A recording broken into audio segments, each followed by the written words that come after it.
सभी भैया बहनों को नमो नमः। आज हम संस्कृत व्याकरण का भाग 2 देखेंगे। संपूर्ण संस्कृत को सरल विधि से समझने के लिए इन कारकों को समझना आवश्यक है और वो कारक निम्नलिखित हैं: पुरुष, वचन, लिंग, काल, विभक्ति। इसके पूर्व में पुरुष और वचन समझा चुकी हूँ। यदि आप उसे नहीं देखे हैं तो डिस्क्रिप्शन में उसका लिंक डाल दूंगी, आप लोग देख लीजिएगा। लिंग समझने के लिए काल पुरुष को समझना आवश्यक है। तो आज हम लिंग के बारे में जानेंगे। लिंग के 3 प्रकार हैं: पुल्लिंग, स्त्रीलिंग, नपुंसकलिंग। पुल्लिंग के अंतर्गत बालक, राजन, मोहन इत्यादि शब्द आते हैं। स्त्रीलिंग के अंतर्गत नदी, बालिका, लता इत्यादि आते हैं। नपुंसकलिंग के अंतर्गत पुस्तक, वन और फल आते हैं। आप लोग लिंग समझ गए होंगे कि लिंग 3 प्रकार के होते हैं।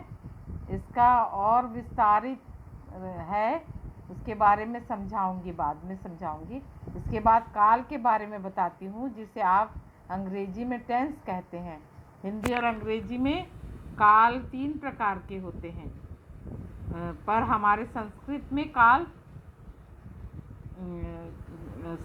काल 5 प्रकार के होते हैं, जिसे काल को लकार भी कहा जाता है।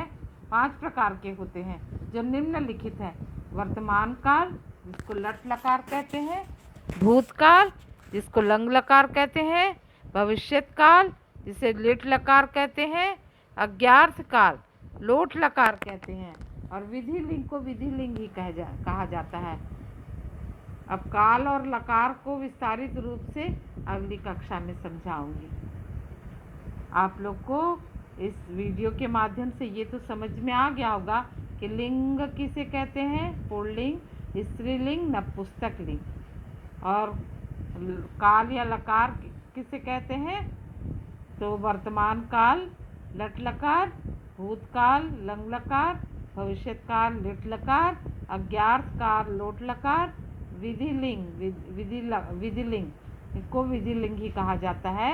तो इसका विस्तारित रूप काल का मैं आपको अगले कक्षा में समझाऊंगी। धन्यवाद। समझ में आ गया होगा तो आप लोग लाइक और सब्सक्राइब कर दीजिएगा। धन्यवाद।